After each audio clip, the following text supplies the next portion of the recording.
पुंडलिक वरदय हरिविठ्ठल श्री ज्ञानदेव तुकाराम गोपाल कृष्ण भगवान की जय। मौली ज्ञानेश्वर महाराज की जय। जगतगुरु तुकाराम महाराज की जय। ऐसी जोड़ी करा राम कंठी धरा, ऐसी जोड़ी करा राम कंठी धरा, जेने चुके फेरा गर्भवास।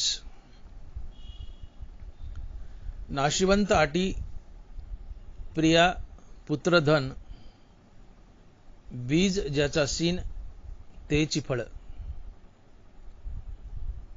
नाव धड करा सहस्त्रनामांची, जे भवसिंधूची थडी पावे। नाशिवंत आटी प्रिया पुत्रधन, बीज ज्याचा सीन तेची फळ। तुकामने काळा हना तोंडावरी, तुकामने काळा हना तोंडावरी, भाता भरा हरिराम बानी। नाशिवंत अटी प्रिया पुत्रधन, बीज ज्याचा सीन तेची फळ।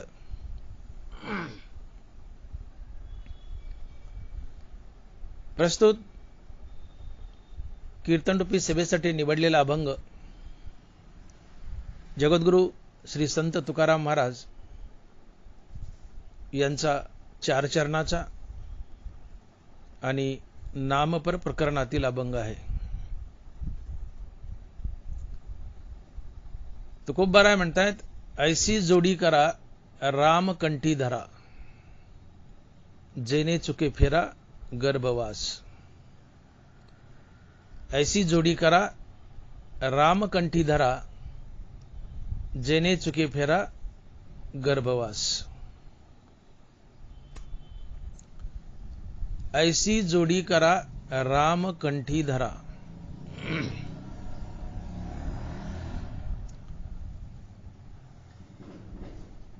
जोडी, जोडी म्हणजे मिळकत, जोडी म्हणजे प्राप्ती, जोडी म्हणजे कमाई, जोडी म्हणजे संपत्ती। ऐसी जोडी करा। तुकोबाराय म्हणतात, तुम्ही अशी कमाई करा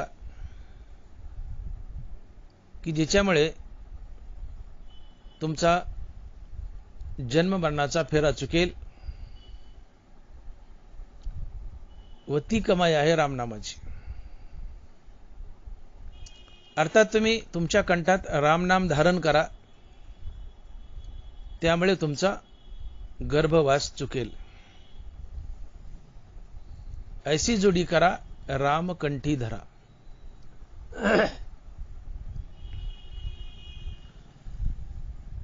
तुकोबाराय म्हणतात की तुम्ही तुमच्या कंठात राम नाम धारण करा।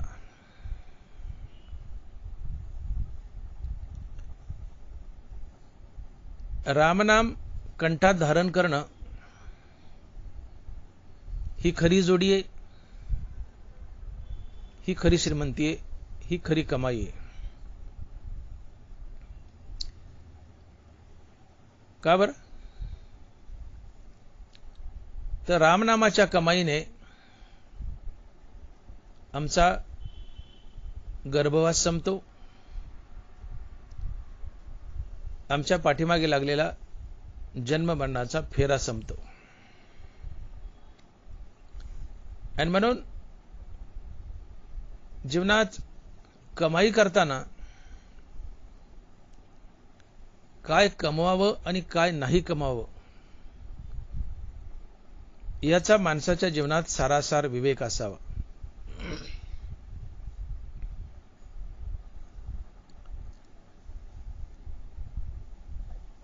पैसा, अदला, धन, संपत्ती हे नश्वर आहे। याच्यासाठी माणसानं आटापिटा करू नये। नाशवंतासाठी तुका म्हणे करीसी आटी. नाशवंतासाठी तुका म्हणे करीसी आटी. तुम्ही आम्ही आटापिटा करतोय कमाई करण्याचा, परंतु हे सर्व नश्वर आहे. धन दौलत, पैसा, अदला, जमीन, शेती, बाडी हे सगळं नश्वर आहे. आणि या नश्वराच्या कमाईचा आम्ही आटापिटा करतोय, हे चुकीचं आहे. आम्ही आटापिटा करावा तो अविनाशाच्या प्राप्तीचा, आणि अविनाशी आहे रामनाम. की जे अविनाशी रामनाम आम्हाला अविनाशी बनवतं, अर्थात आम्हाला जन्म मरणाच्या फेऱ्यातून बाहेर काढतं, आमच्या पाठीमागे लागलेला गर्भवास संपवतं.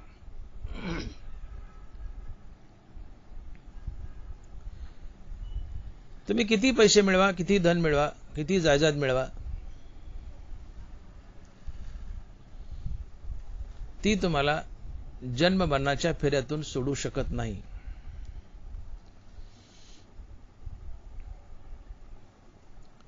रावणापाशी का कमी जायदाद होती?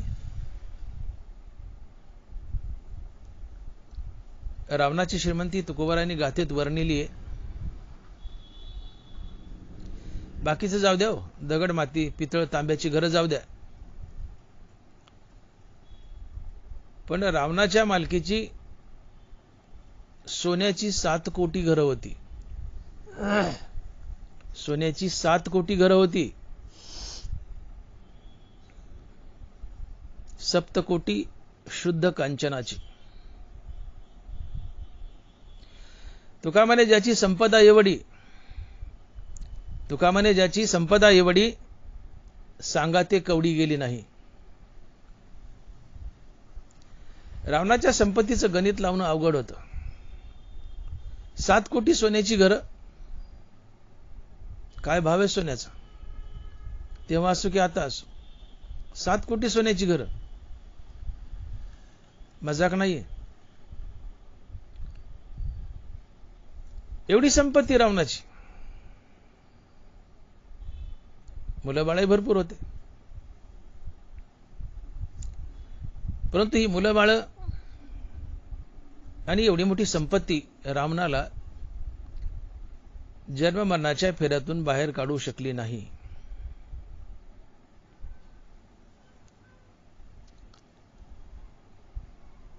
सिकंदर, राजा सिकंदर पूर्ण जग जिंकलं, आणि वयाच्या शेवटी त्याला कॅन्सर झाला. सगळ्या वैद्य हकीमाकडे गेला, काही फरक पडेना. शेवटी सर्व हकीमानं वैद्यांना सांगितले की राजा, आता यातून तुझी सुटका नाहीये. राजा, यातून तुझी सुटका नाहीये, तू मरणार म्हणजे मरणार.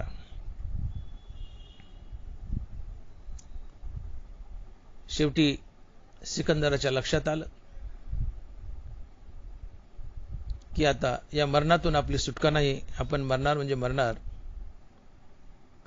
सिकंदरच्या लक्षात आलं की आपली जीवन यात्रा चुकली. सिकंदरानं आपल्या प्रधानाच्या नावानं एक चिठ्ठी लिहिली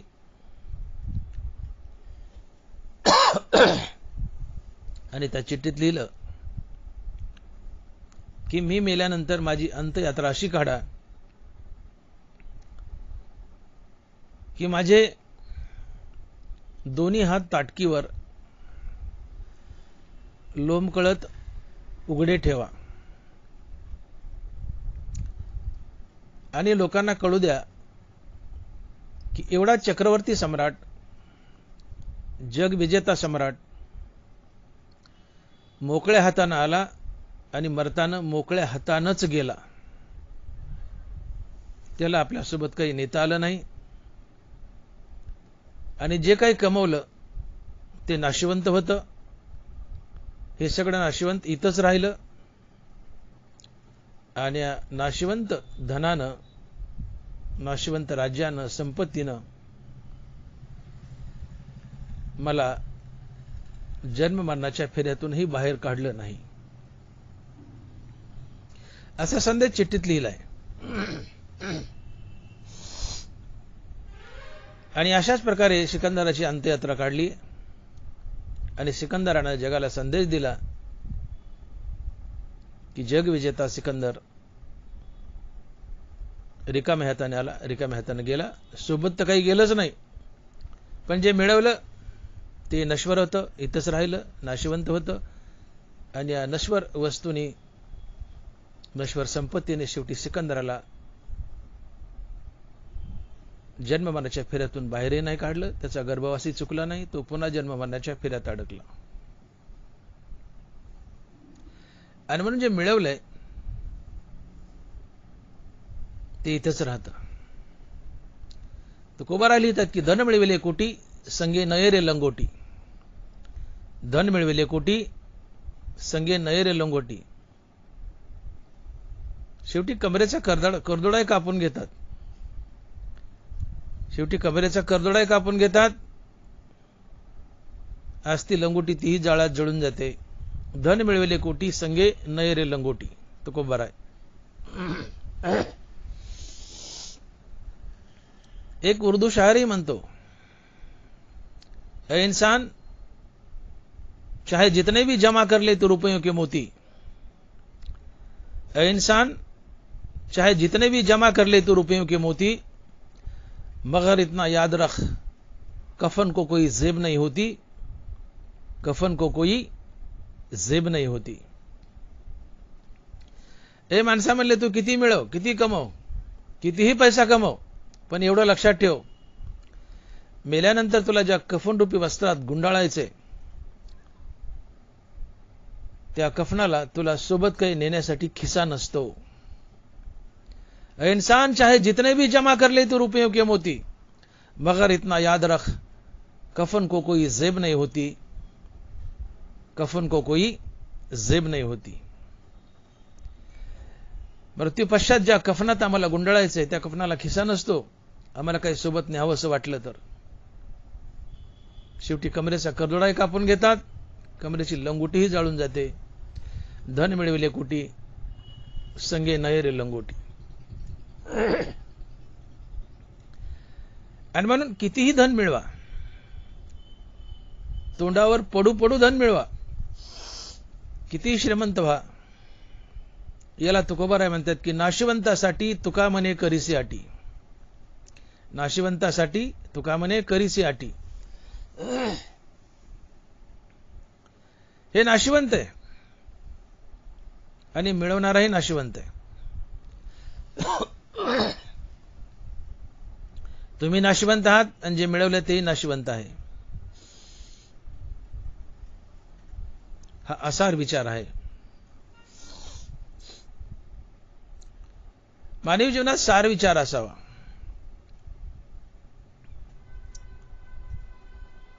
की मी काय मिळवावं, माझी जोडी काय असावी. जोडी म्हणजे प्राप्ती, मिळकत, कमाई, संपत्ती. माझी जोडी, माझी प्राप्ती काय असावी. सार की आसार, तर निश्चितच सार असावी. सार म्हणजे जी अविनाशी आहे. आणि अशी सार अविनाशी कमाई आहे रामनाम. की जे रामनाम कंठात धारण केलं तर तुमचा जन्म मरणाचा फेरा संपतो, तुमच्या पाठीमागे लागलेला गर्भवास संपतो, तुम्ही मुक्त होता. हेच तुकोबाराय अभंगाच्या पहिल्या चरणात सांगतायत आणि महाराज लिहितायत, ऐसी जोडी करा रामकंठी धरा. ऐसी जोडी करा रामकंठी धरा, जेने चुके फेरा गर्भवास. बाबांनो, अशी जोडी करा, अशी कमाई करा की ज्या कमाईमुळे तुमच्या पाठीमागे लागलेला जन्ममरणाचा फेरा संपेल. आणि ही कमाई आहे रामनामाची. अर्थात तुम्ही तुमच्या कंठामध्ये, तुमच्या मुखामध्ये, तुमच्या अंतःकरणामध्ये निरंतर रामनाम धारण करा. सातत्यानं रामनामाचा जाप करा. रामनाम अविनाशी है. शरीर आटे, संपत्ती आटे, नाम न आटे ते बरवे. ज्ञानोबा राय. शरीर आटतं, संपत्ती आटते, अर्थात संपते. मग न आटणारं, न संपणारं फक्त रामनाम आहे. अर्थात रामनाम अविनाशी आहे. आपल्या सोबत चालतं शेवटी ते फक्त रामनाम आहे. आणि हे रामनाम तुम्हाला मुक्ती मिळवून देतं. अर्थात तुमच्या पाठीमागे लागलेला जन्ममरणाचा फेरा चुकवतं, गर्भवास चुकवतं. आणि म्हणून महाराज लिहितायत की ऐसी जोडी करा रामकंठी धरा. ऐसी जोडी करा रामकंठी धरा, जेने चुके फेरा गर्भवास.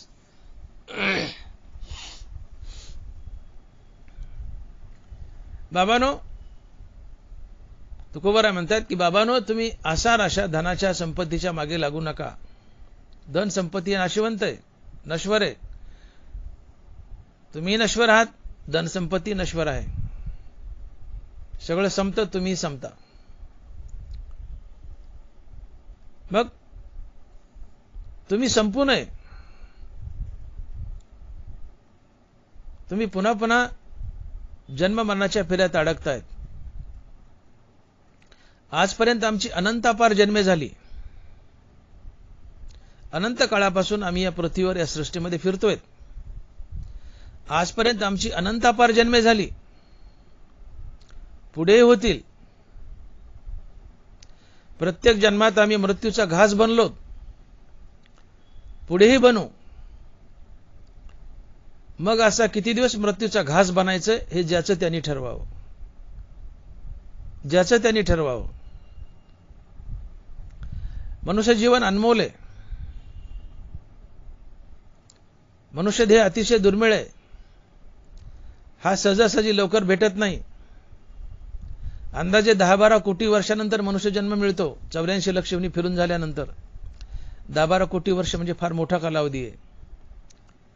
अर्थात मनुष्य शरीर अतिशय दुर्मिळ आहे. मग आता सध्या तुम्हाला मनुष्य देह लाभलाय. मनुष्य देह लाभलाय तर याचं चीज करून घ्या. याचं चीज करून घ्या. कसं चीज करा?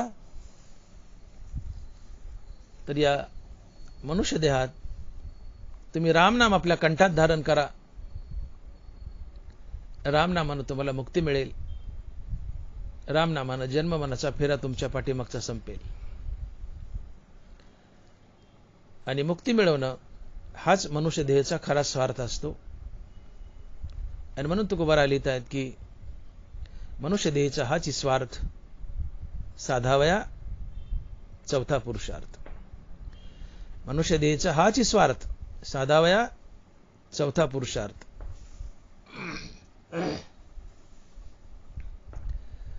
म्हणून जीवनामध्ये सारासार विचार असावा. नश्वराच्या पाठीमागे लागू नका. नश्वर आमची शेवटपर्यंत साथ देत नाही. हे नश्वर धन आम्हाला जन्ममरणाच्या फेऱ्यातून बाहेर काढत नाही. मग जन्ममरणाच्या फेऱ्यातून बाहेर काढतं ते रामनाम. रामनाम अविनाशी आहे. आणि रामनाम आम्हाला अविनाशी बनवतं, मुक्त करतं, देव बनवतं. आणि म्हणून ज्या रामनामामुळे आमचा जन्ममरणाचा फेरा संपतो, 84 लक्ष योनीचा फेरा संपतो, अर्थात आमच्या पाठीमागे लागलेला गर्भवास संपतो. असं रामनाम तुम्ही निरंतर आपल्या कंठात धारण करा. तुम्ही मुक्त व्हाल. तुमचं जीवन धन्य होईल. आणि म्हणून तुकोबाराय म्हणतात की ऐसी जोडी करा रामकंठी धरा. ऐसी जोडी करा रामकंठी धारा जेने चुके फेरा गर्भवास. रामनाम कंठात धारण केलं, अर्थात नित्यमुखानं रामनाम घेतलं, नित्यमुखानं रामनाम घेतलं, तर तुमच्या पाठीमागे लागलेला जन्म मरणाचा फेरा संपतो, गर्भवास संपतो, अर्थात तुम्ही मुक्त होता. मग रामनाम कंठात धारण करणं आणि आमच्या पाठीमागे लागलेला जन्म मरणाचा फेरा अर्थात गर्भवास संपणं याचा अर्थार्थी संबंध काय? रामनाम कंठात किंवा मुखात धारण करणं आणि आमचा गर्भवास संपणं, आमचा जन्म मरणाचा फेरा संपणं याचा अर्थार्थी संबंध काय? तर याचे 2-3 संबंध आहेत. पहिली गोष्ट, रामनामाने आमचे काम क्रोध जळतात आणि अहंकार देशोधडीला पळून जातो. राम म्हणता काम क्रोधाचे दहन, होय अभिमान देशोधडी. राम म्हणता काम क्रोधाचे दहन, होय अभिमान देशोधडी. कानोबराय तुकोबरायाचे बंधू. आम्हाला अहंकार आणि कामक्रोध जन्म मरणाच्या फेऱ्यात बांधतात. हे अहंकार आणि कामक्रोध रामनामानं जळून जातात आणि आम्हाला मुक्ती मिळते. ही पहिली गोष्ट. दुसरी गोष्ट, रामनाम घेत घेत आपलं प्रत्येक कर्म केलं तर ते कर्म भगवंतास अर्पण होतं. ते कर्म आम्हाला संसार बंधनात बांधत नाही. आणि तिसरी गोष्ट, रामनामाने आमच्या जीवनात वैराग्य येतं. अशा प्रकारे रामनामानं आमच्या जीवनात या 3 गोष्टी घडतात आणि रामनाम आम्हाला गर्भवासातून जन्म मरणाच्या फेऱ्यातून मुक्त करतं. पहिली गोष्ट, रामनामानं आमची काम क्रोध जळतात आणि आमचा अभिमान देशोधडीला पळून जातो. कानोबा महाराज म्हणतात की राम म्हणता काम क्रोधाचे दहन, होय अभिमान देशोधडी. रामनामानं आमचे काम क्रोध जळतात आणि अहंकार देशोधडीला पळून जातो.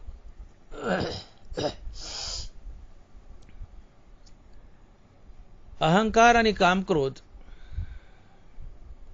हे आम्हाला संसार बंधनात बांधतात आणि भगवत प्राप्तीला आडवे येतात. या अहंकाराला आणि या कामक्रोधाला मारावं लागतं, तेव्हाच आम्हाला मुक्ती मिळते.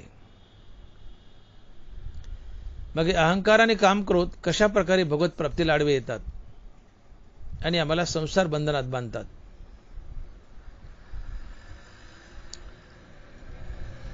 तर एकूण 5 ज्ञानेंद्रिय आहेत. कान, डोळा, नाक, जीभ आणि त्वचा. ही 5 ज्ञानेंद्रिय आहेत. प्रत्येक ज्ञानेंद्रियाचा आपापला एक स्वतंत्र विषय आहे. शब्द हा कानाचा विषय आहे, रूप हा डोळ्याचा विषय, गंध नाकाचा विषय, चव जिभेचा विषय आणि स्पर्श त्वचेचा विषय. उदाहरण म्हणून कान हा ज्ञानेंद्रिय सांगतो आणि आपण पुढे जाऊ, वेळ अपुरा आहे. कान हा ज्ञानेंद्रिय आहे. शब्द हा कानाचा विषय आहे. शब्द 2 प्रकारचे आहेत, एक स्तुतीपर आणि एक निंदापर. ज्ञानोबा लिहित आहेत की देखे शब्दाची व्याप्ती, निंदा आणि स्तुती तिथं द्वेष उपजती श्रवणाद्वारे. कान ज्ञानेंद्रिय आहे. शब्द कानाचा विषय. शब्द दोन प्रकारचे, एक स्तुतीपर आणि एक निंदापर. स्तुतीपर शब्द कानाच्या आवडीचा विषय, निंदापर शब्द कानाच्या नावडीचा विषय. तुमची कुणी स्तुती केली, स्तुती कानाला अतिशय प्रिय आहे. किती प्रिय आहे? तर स्तुती ऐकायला मेलेला मनुष्य उठून बसेल, स्तुती ऐकेल आणि मग मरेल, इतकी स्तुती माणसाला प्रिय आहे. तुमची कोणी स्तुती केली, तात्काळ तुमचे कान स्तुतीपर शब्द भोगतात. ज्यांनी तुमची स्तुती केली, तात्काळ त्या व्यक्तीबद्दल तुमच्या मनात रागद्वेष, तुमच्या मनात राग अर्थात प्रीती प्रेम निर्माण होतं. ज्यांनी तुमची स्तुती केली त्याच्याबद्दल तुमच्या मनात राग अर्थात प्रीती प्रेम निर्माण होतं. तुम्ही त्या व्यक्तीबरोबर सद्वर्तन करता आणि सद्वर्तनातून पुण्याचा जन्म होतो आणि हे पुण्य तुम्हाला संसार बंधनात बांधतं. आता तुमची कुणी निंदा केली, तुम्हाला घाण बोललं, वाईट बोललं, शिव्या दिल्यात, तुमची टिंगल केली, कुच्च्या केल्या, कुणी तुमची निंदा केली, तर अहंकार आत हृदयात सुप्त अवस्थेत दडलेला असतो. तो आतून ढुसणी मारतो, बुक्की मारतो की बघ त्याने तुझी निंदा केली, तुला वाईट बोलला, बघ तुझी निंदा केली. अहंकारातून ढुसणी मारतो आणि तुमच्या कानाला निंदापर शब्द भोगायला लावतो. तुमचे कान निंदापर शब्द भोगतात. ज्याने तुमची निंदा केली, तात्काळ त्या व्यक्तीबद्दल तुमच्या मनात द्वेष निर्माण होतो. द्वेषातून क्रोध निर्माण होतो. क्रोधातून सारासार विचार जातो, बुद्धी भ्रष्ट होते आणि ज्याने निंदा केली त्या व्यक्तीबरोबर तुम्ही गलिच्छ वर्तन करता, त्याला हाणता मारता शिवीगाळ करता आणि या गलिच्छ वर्तनातून पापाचा जन्म होतो आणि पाप तुम्हाला संसार बंधनात बांधतं. आगा अकर्मे जे वरावे ते तीही सुखदुःखी फळावे आणि तया ते भोगावया यावे देहा एका. नरवारा लिहितात की तुमच्या जीवनात नगवरही थोडे पाप पुण्य शिल्लक असेल तर ते भोगूनच पार पाडावं लागतं. हे पाप पुण्य भोगण्यासाठी तुम्हाला पुन्हा पुन्हा जन्म धरावे लागतात आणि जन्ममरणाच्या फेऱ्यात अडकावं लागतं. आणि म्हणून माऊली लिहितात की आगा कर्मे जेवरावे तैतीही सुखदुःखी फळावे आणि तया ते भोगावया यावे देहा एका. तुम्हाला संसार बंधनात कोणी बांधलं? पुण्यपापाने. पुण्यपाप कोणामुळं? रागद्वेषामुळं. रागद्वेष कोणामुळं? ज्ञानेंद्रियाच्या विषयभोगामुळं. आणि ज्ञानेंद्रियाचे विषयभोग कोणामुळं? तर अहंकारामुळं. अर्थात तुम्हाला जन्ममरणाच्या फेऱ्यात बांधण्यास कारणीभूत अहंकार ठरला आणि काम क्रोध ठरले. अहंकारामुळे ज्ञानेंद्रियाचे विषयभोग, ज्ञानेंद्रियाच्या विषयभोगातून रागद्वेष, रागद्वेषातून पुढे क्रोध, या रागद्वेषातून पुण्यपाप आणि पुण्यपापातून संसार बंधन. अहंकारातून ज्ञानेंद्रियाचे विषयभोग, विषयभोगातून रागद्वेष आणि रागद्वेषातून पुण्यपाप, पुण्यपापातून संसार बंधन. अर्थात तुम्हाला संसारात बांधलं अहंकाराने आणि कामक्रोधाने. आणि म्हणून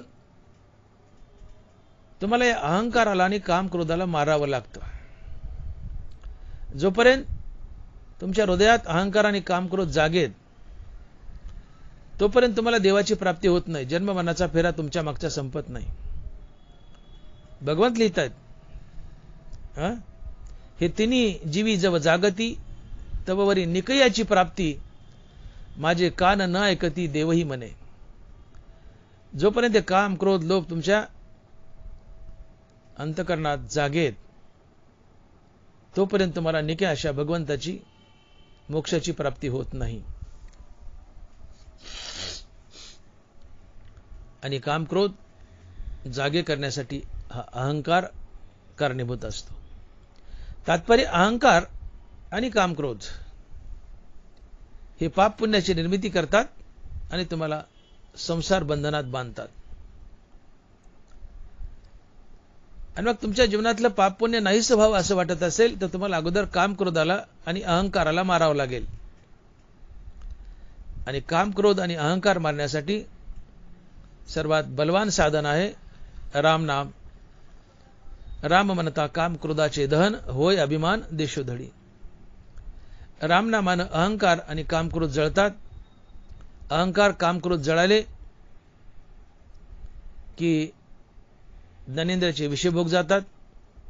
विषयभोग गेले की रागद्वेष जातात, अर्थात कामक्रोधच जातात. त्यातून पाप पुण्य जातं. पाप पुण्य गेलं की संसार बंधन जातं. अर्थात रामनामानं तुमचे अहंकार आणि कामक्रोध घातले आणि तुमच्या पाठीमागे लागलेला जन्म मरणाचा फेरा चुकवला, गर्भवास चुकवला आणि तुम्हाला मुक्त केलं.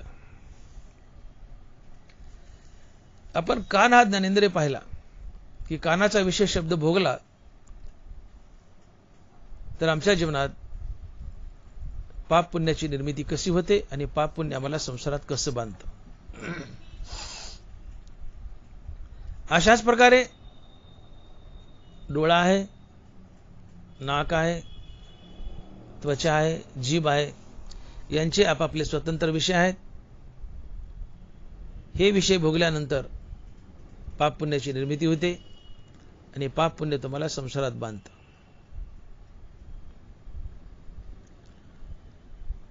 आता उदाहरण घ्या. नाक आहे. गंध हा नाकाचा विषय. गंध हा दोन प्रकारचा, एक सुगंध आणि दुसरा दुर्गंध. सुगंधो आणि दुर्गंधो हा परिमळाचा भेदो, घ्राणाशी विषादो तोषू देता दानवार आहे. नाक ज्ञानेंद्रिय, गंध हा नाकाचा विषय. गंध दोन प्रकारचे, एक सुगंध आणि दुसरा दुर्गंध. सुगंध नाकाच्या आवडीचा विषय, दुर्गंध नाकाच्या नावडीचा विषय. उदाहरणार्थ माझ्या उजव्या हाताला एक माणूस बसलाय आणि डाव्या हाताला एक माणूस बसलाय. उजव्या हाताला एक माणूस बसलाय, त्यांनी माझ्या मनगटावर अत्तराचा बोळा चोळलाय आणि मला सुगंध दिलाय. माझ्या नाकानं हा अत्तराचा सुगंध भोगलाय. नाकाला सुगंध आवडतो. मी त्या माणसाला म्हणेल सरक अलीकडं. मी त्याची मैत्री करेल, त्याच्यासोबत सद्वर्तन करेल. सद्वर्तनातून पुण्याचा जन्म. आता माझ्या डाव्या हाताला एक माणूस बसला आणि तो पादलाय. शब्द गल्लीचे पण उपयोगाचा आहे. डाव्या हाताला माणूस बसलाय, तो पादलाय.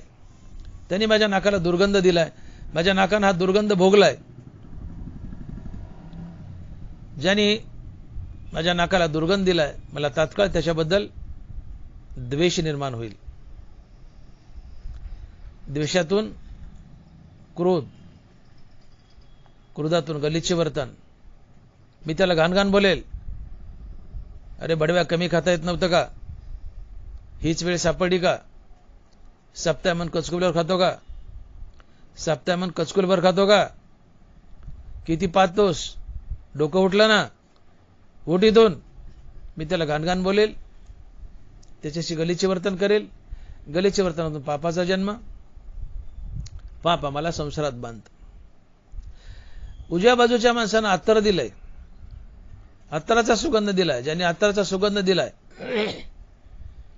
त्याच्याबरोबर त्याच्याबद्दल राग, रागातून सद्वर्तन, सद्वर्तनातून पुण्य.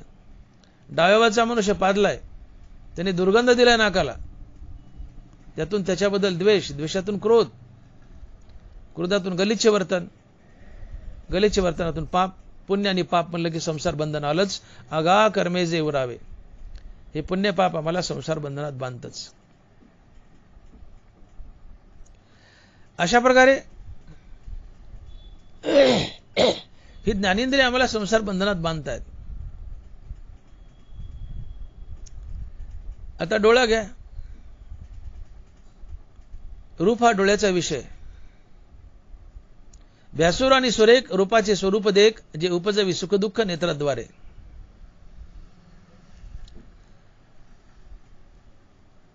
रूप हे दोन प्रकारचे, एक सुरेख रूप आणि दुसरं भ्यासूर रूप. डोळ्याला सुरेख रूप आवडतं, भ्यासूर रूप आवडत नाही. एखादी सुंदर तरुणी मोटरसायकलवर नवऱ्याच्या मागे बसून चालली, तरी लोक तिच्याकडे वळवळू पाहतात. हा दोष त्या माणसाचा नसतो, हा दोष त्या रूपाचा असतो. ती रूपाची ताकद असते. डोळ्याला निसर्गतः सुंदर रूप न्याहाळायला आवडतं. भ्यासूर आणि सुरेख रूपाचे स्वरूप देख, जे उपजवी सुखदुःख नेत्राद्वारे. निसर्गतः डोळ्याला सुंदर रूप पाहायला आवडतं. सुंदर तरुणी चालली आहे, भले नवऱ्याच्या मागे बसली तरी लोक वळवळू पाहतात. हा दोष त्या माणसाचा नाही, ही रूपाची ताकद आहे. रूप डोळे खेचून घेतात. एखादी सुंदर तरुणी भेटली, डोळ्याला रूप आवडतं, सुरेख रूप आवडतं. मनुष्य तिच्याकडे अट्रॅक्ट होतो. तिच्याबद्दल मनात राग अर्थात प्रीती प्रेम निर्माण होतं. त्यातून तो तिच्या बरोबर सद्वर्तन करतो. सद्वर्तनातून पुण्याचा जन्म. तेच आता एखादी कुरूप, घाणेरडी, भ्यासूर, काळी किचकिट, आदाडी भदाडी सदाडी बाई मिळाली, भेटली. ती तुम्हाला बोलायचा प्रयत्न करते, पण तिचं रूप पाहून तुम्हाला तिच्याबद्दल द्वेष निर्माण होतो. द्वेषातून क्रोध, क्रोधातून गलिचे वर्तन, गलिचे वर्तनातून पाप, पुण्यपाप म्हणलं की संसार बंधन. आता जीभ घ्या. एखाद्या माणसाने तुम्हाला अतिशय सुंदर गोडाधोडाचं जेवण घातलंय, तुम्ही प्रसन्न होता. त्याच्याबद्दल रागातून प्रीती प्रेम सद्वर्तन, त्यातून पुण्याचा जन्म. एखाद्याने अतिशय घाणेरडं जेवण दिलंय, तुम्हाला तात्काळ त्याच्याबद्दल द्वेषातून क्रोध, क्रोधातून गलिचे वर्तन, त्यातून पाप, पुण्यपाप म्हणलं की संसार बंधन. का तर जिभेला गोड रस आवडतो, घाणेरडा कडू रस आवडत नाही. ज्यांनी गोड जेवण दिलंय, छान जेवण दिलंय, त्याच्याबद्दल राग, त्यातून प्रीती प्रेम, त्यातून सद्वर्तन, त्यातून पुण्य. घाण जेवण दिलंय, जिभेला घाण जेवण आवडत नाही. घाण जेवण दिलंय, त्याच्याबद्दल द्वेषातून क्रोध, क्रोधातून गलिचे वर्तन, त्यातून पाप, पापातून संसार बंधन. पुण्यपाप म्हणलं की संसार बंधन आलंच. आगा कर्मे जेवरावे. आता राहिली त्वचा. आई असो पत्नी असो, तुमच्या पाठीहून प्रेमानं हात फिरवलाय. मृदू आणि कठीण स्पर्शाचे दोन गुण, जे वपुचे निसंगे कारण संतोष खेदा. बरोबर आहे. मृदू आणि कठीण स्पर्शाचे दोन गुण, वपुचे निसंगे कारण संतोष खेदा. त्वचेला मृदू स्पर्श आवडतो, कठीण स्पर्श आवडत नाही. आई असो पत्नी असो, तुमच्या पाठीवरून प्रेमानं हात फिरवलाय. ज्यांनी त्वचेला मृदू स्पर्श केलाय, त्याच्याबद्दल रागातून सद्वर्तन, सद्वर्तनातून पुण्य, पुण्यातून संसार बंधन. पण तेच आता आईनी मुलाला काठीने मारले, हान हाणले, बदाडले. भले आई आहे, पण त्वचेला कठीण स्पर्श दिलाय. मुलगा आईवर डाफरतो, घाणघाण बोलतो आईला.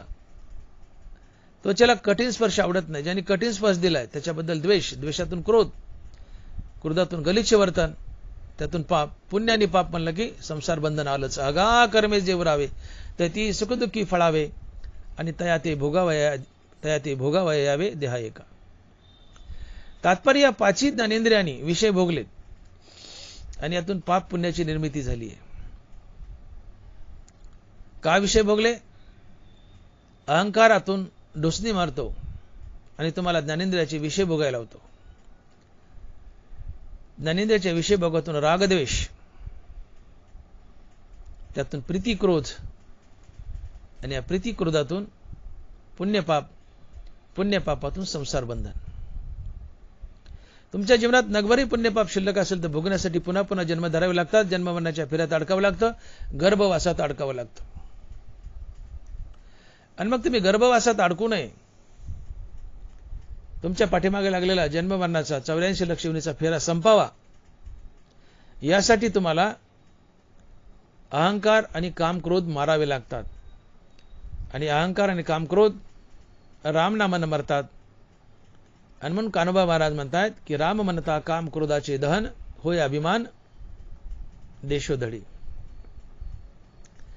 म्हणून तुकोबाराय हट्ट करतात की बाबांनो ऐसी जोडी करा रामकंठी धरा जेणे चुके फेरा गर्भवास. तुम्ही रामनाम आपल्या कंठात धारण करा. तुम्ही रामनाम आपल्या कंठात धारण करा, त्याने तुमच्या पाठीमागे लागलेला गर्भवास अर्थात 84 लक्ष योनीचा फेरा संपेल. कसा? तर रामनामानं अहंकार मरतो, कामक्रोध मरतात. आणि अहंकार आणि कामक्रोध मेले की ज्ञानेंद्रियाचे विषयभोग थांबतात. ज्ञानेंद्रियाचे विषयभोग थांबले की रागद्वेष थांबतात, पुण्य पापाची निर्मिती थांबते, संसार बंधन थांबतं, तुम्ही मुक्त होता. तुमच्या मागचा गर्भवास आणि जन्ममृत्यूचा फेरा संपतो. आणि म्हणून ऐसी जोडी करा रामकंठी धरा जेणे चुके फेरा गर्भवास. रामनामानं अहंकार आणि कामक्रोध गेले, अहंकार आणि कामक्रोध गेले की जन्म मरणाचा फेरा जातो, तुम्ही मुक्त होता. एक गोष्ट आपण पाहिली, रामनामानं आम्हाला मुक्ती कशी मिळते. अर्थात आमच्या मागचे गर्भवास आणि जन्म मरणाचा फेरा कसा जातो. आता रामनामाने तात्पर्य एक गोष्ट लक्षात घ्या की आमच्या जीवनात कुणीतरी पाप पुण्य निर्माण करतंय. तर जोपर्यंत आमच्या जीवनात पाप पुण्याची निर्मिती आहे तोपर्यंत संसार बंधन आहे. आमच्या जीवनातली पाप पुण्याची निर्मिती थांबावी. आमच्या जीवनात पाप पुण्याची निर्मिती कशामुळे झाली? ती ज्ञानेंद्रियाच्या विषयभोगामुळे. मग हे कामक्रोध आणि अहंकार मेला की ज्ञानेंद्रियाचे विषयभोग संपले, रागद्वेष संपले, पाप पुण्याची निर्मिती संपली, आम्ही मुक्त झालो, आमच्या मागचा गर्भवास संपला. का? तर रामनामाने अहंकार आणि कामक्रोध मारले, आम्ही मुक्त झालो. तसं नाना प्रकारच्या कर्मांनीही आमच्या जीवनात पाप पुण्याची निर्मिती होते. कर्म एकूण 4 प्रकारचे आहेत: नित्यकर्म, नैमित्तिक कर्म, काम्य कर्म आणि निषिद्ध कर्म. तुम्ही रोज जो व्यवसाय धंदा करता, काम करता, देवपूजा असो, इतर काही असो, तुमचा व्यवसाय असो, हे नित्यकर्म आहेत. प्रसंगानुसार या नित्यकर्मात जी वाढ होते ते नैमित्तिक कर्म आहेत. घरी स्वयंपाक केला, कुणी पाहुणा आला, थोडासा स्वयंपाक वाढला, ते नैमित्तिक कर्म. घरी एखादं धार्मिक कार्य ठेवलंय, पूजा अर्चा ठेवली, नैमित्तिक कर्म. आहे त्याच नित्यकर्मात थोडीशी वाढ प्रसंगानुसार, ते नैमित्तिक कर्म. काम्य कर्म, मला स्वर्ग मिळावा या भावनेने प्रेरित होऊन मोठमोठी यज्ञ करणे, जमिनी दान करणे, बगीचे लावणे, 12 विहिरी खोदणे, अशी मोठमोठी पुण्यकर्म करणे, सत्यनारायण करणे, अशी मोठमोठी पुण्यकर्म करणे म्हणजे काम्यकर्म. मला पुण्य मिळावं या प्रेरणेने प्रेरित होऊन जी कर्म केली जातात ती काम्यकर्म. आता राहिली निषिद्ध कर्म, जी घाणेरडी कर्म आहेत, गलिच्छ कर्म आहेत. चोरी, चपाटी, हाणामारी, खून, डाके, परद्रव्य पडणारीचा अभिलाष आणि इतर काही जे अतिशय वंगळ घाणेरडी कर्म आहेत, वाईट कर्म आहेत, कुकर्म आहेत. ही वाईट घाणेरडी कर्म म्हणजे निषिद्ध कर्म. तुम्ही निषिद्ध कर्म करू नका, तुमच्याकडे पाप येत नाही. काम्यकर्म करू नका, तुमच्याकडे पुण्य येत नाही. नित्यनैमित्तिक कर्म करा, पण या कर्माचं फळ भगवंताला अर्पण करा. चित्त दिजे नित्य नैमित्तिका परी फळा की जे अशेका वाताचे वाणी. नित्यनैमित्तिक कर्मालाही फळ आहे, आणि ते फळ आहे पुण्य. मग नित्यनैमित्तिक कर्म आवर्जून करा, पण याचं फळ, याचं पुण्य भगवंताला अर्पण करा. अर्थात आपलं नित्यनैमित्तिक कर्म देवाची पूजा म्हणून करा. आपलं कर्म ईश्वरार्पण बुद्धीनं करा. हे कर्म ईश्वरार्पण बुद्धीनं केलं की त्याचं फळ, त्याचं पुण्य भगवंताला अर्पण होतं. ते तुम्हाला संसार बंधनात बांधत नाही. मी कर्म करता येते हे सांडोनिया निज चित्ते, भगवद्रूप भाविता भूते, ब्रह्मार्पण तेथे होय कर्म. नाथ महाराज, या कर्माचा करता मी आहे आणि याचं फळ मला मिळावं ही भावना मनात ठेवू नका. आणि ज्याच्यासाठी कर्म करता त्याला देव समजा. तुमचं कर्म भगवंताला अर्पण होतं. ते कर्म तुम्हाला संसार बंधनात बांधत नाही. अशा प्रकारे कर्मातून निर्माण होणाऱ्या पाप पुण्याचा नाश होतो एक प्रकारे. आणि दुसरी गोष्ट, कोणतंही कर्म करताना त्याला जर हरिनामाची संगती दिली तर ते कर्म भगवंताला अर्पण होतं. ननबारा लिहित आहेत की तुम्ही एखादं कर्म हाती घेतलंय तर त्या कर्माच्या सुरुवातीला, कर्माच्या मध्यभागी आणि कर्माच्या शेवटी ओम तत् सत या नामाचा उच्चार करा. माऊली लिहित आहेत, नामीची अक्षरे तिनी, आदी मध्य निदानी, प्रयोजावी पैस्तानी हीच तिनी. अर्थात आदी मध्य निदानी.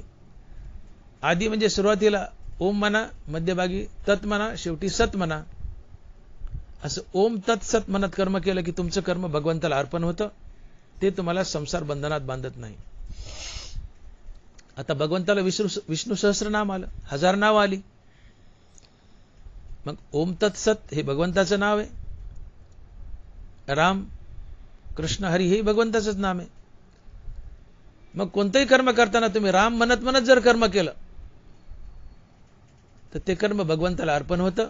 ते कर्म तुम्हाला संसार बंधनात बांधत नाही. आणि म्हणून 2 गोष्टीत कर्मासाठी, तर या कर्माचा करता मी आहे आणि याचं फळ मला मिळावं ही भावना मनात ठेवू नका. आणि ज्याच्यासाठी कर्म करता त्याला देव समजा. ते कर्म अर्थात त्याचं पुण्य भगवंताला अर्पण होतं. आणि दुसरी गोष्ट, तुम्ही कर्म करताना त्या कर्माला रामनामाची संगती दिली तर ते कर्म भगवंताला अर्पण होतं. ते पुण्य भगवंताला अर्पण होतं. ते कर्मातून निर्माण होणारं पुण्य तुम्हाला संसार बंधनात बांधत नाही. तुम्ही मुक्त होता. तुमचा गर्भवास संपतो. तुम्ही जन्म मरणाच्या फेऱ्यातून बाहेर पडता. आणि म्हणूनही तुम्ही आपल्या कंठात राम नाम धारण करा. हा तुकोबा यांचा हट्ट आहे. ऐसी जोडी करा रामकंठी धरा, जेने चुके फेरा गर्भवास. आता तिसरी गोष्ट, निरंतर रामनामाने तुमच्या जीवनात वैराग्य येतं. नामे होईजे विरक्त, नामे निर्मळ होय चित्त, नामे साधे गुणातीत, नामे निर्मुक्त भवपाश. नाथ महाराज, नामे होईजे विरक्त. रामनामाने मनुष्य जीवनात विरक्ती येते आणि फक्त विरक्त मनातच आत्मज्ञान स्थिरावतं. नरवारा लिहित आहेत की मोक्ष देईल ज्ञान येत कीर नाही आन, परी ते थारे ऐसे मन शुद्ध व्हावे. विरक्ती वाचून काही या ज्ञानाशी तगण्याची नाही, हे विचारून ठाई ठेविले देवे. आत्मज्ञान मोक्ष देईल म्हटले, पण हे आत्मज्ञान स्थिर होण्यासाठी माणसाचं मन विरक्त लागतं.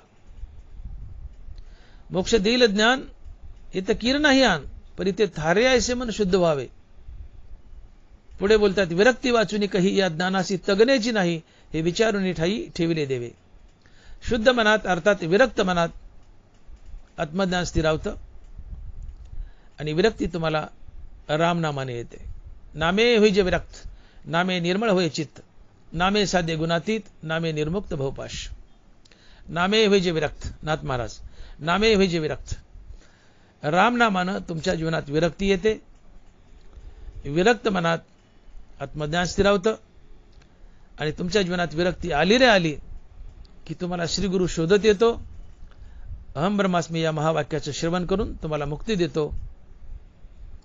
तुमच्या पाठीमागील गर्भवास संपतो, जन्ममृत्यूचा फेरा संपतो.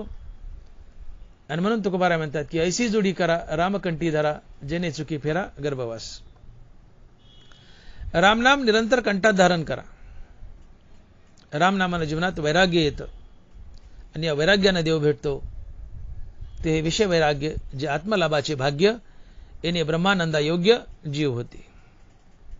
ते विषय वैराग्य जे आत्मलाभाचे भाग्य येणे ब्रह्मानंदा योग्य जीव होते. वैराग्यानं देव भेटतो आणि वैराग्य रामनामानं भेटतं. आणि म्हणून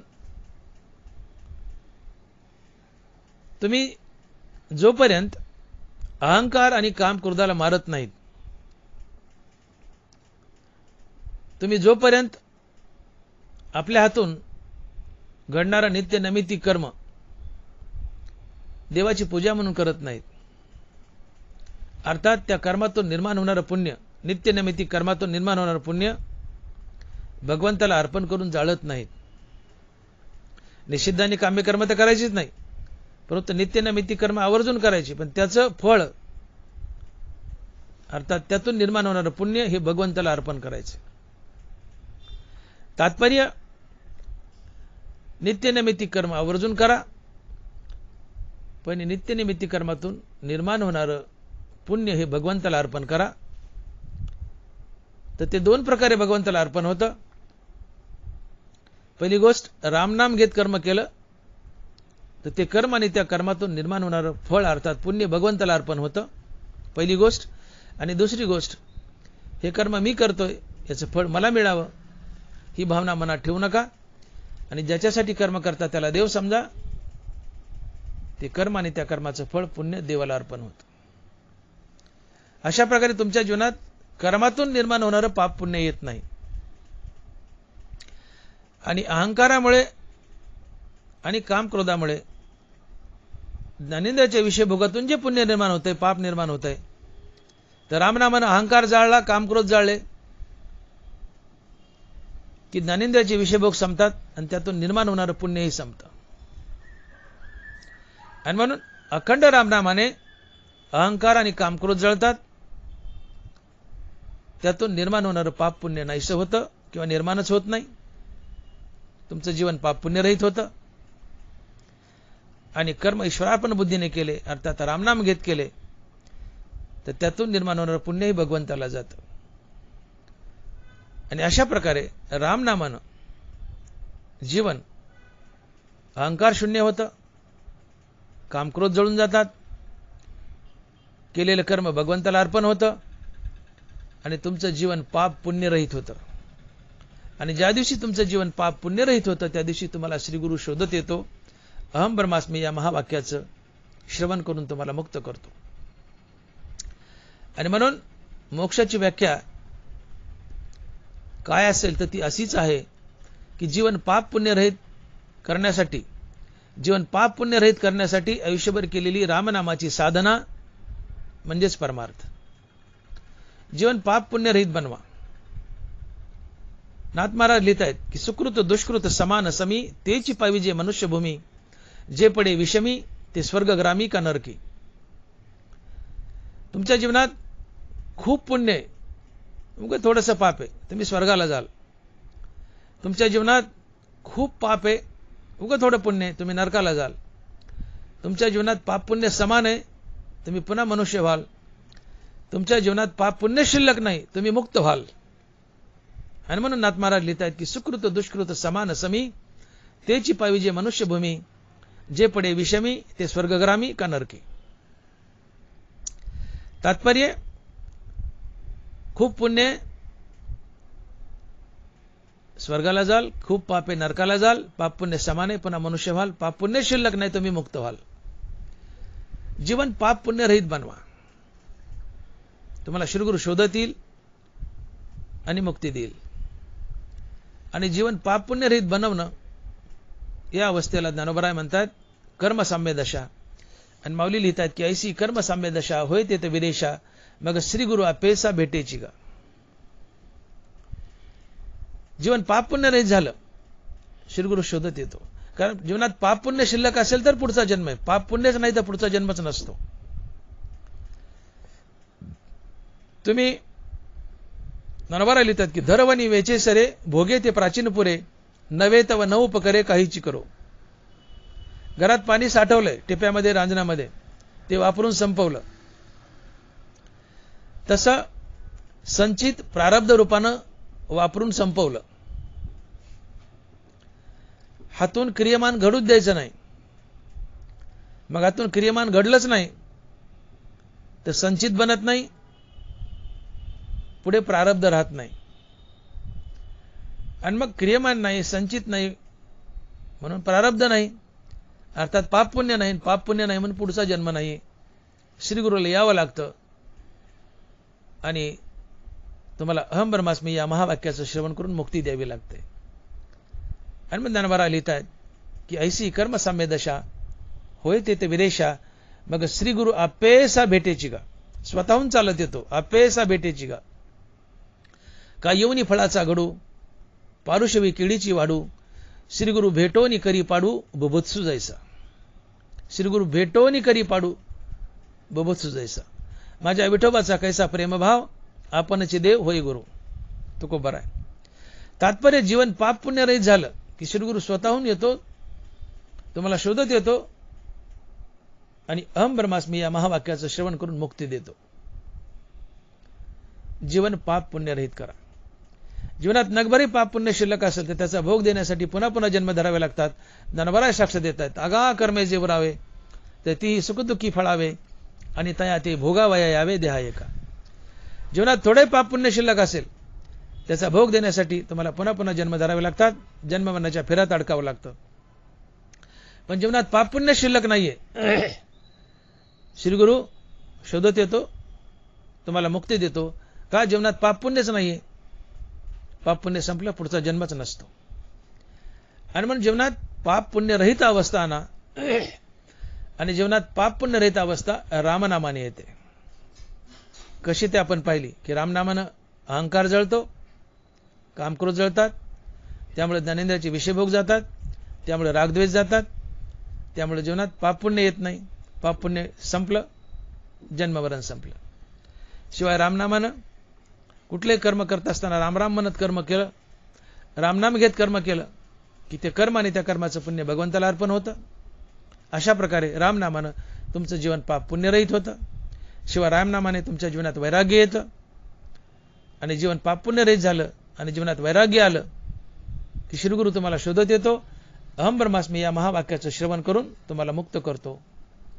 आणि म्हणून तुकोबारायाचा हट्ट आहे की तुम्हाला मुक्त व्हायचंय ना, तुमच्या पाठीमागे लागलेला गर्भवास संपवायचा ना, तुमच्या पाठीमागे लागलेला जन्ममरणाचा फेरा चुकवायचा ना, तर मग तुम्ही तुमच्या कंठात रामनाम धारण करा.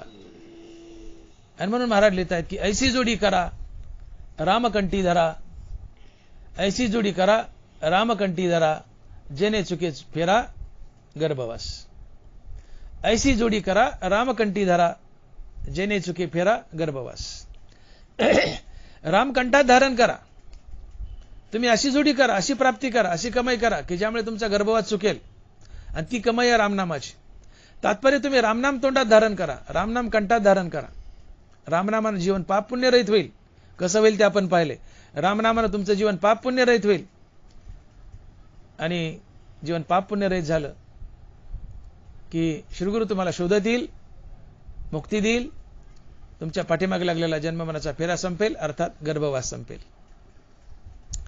आणि म्हणून दनबारा लिहित आहेत की हे विषय जया ते ना कळीती तया सुख दुःख दोन्ही न पवती आणि गर्भवासू संगती नाही तया. नीट ऐकावी. हे विषय जया ते ना कळीती तया ते सुख दुःख दोन्ही न पवती आणि गर्भवासू संगती नाही तया.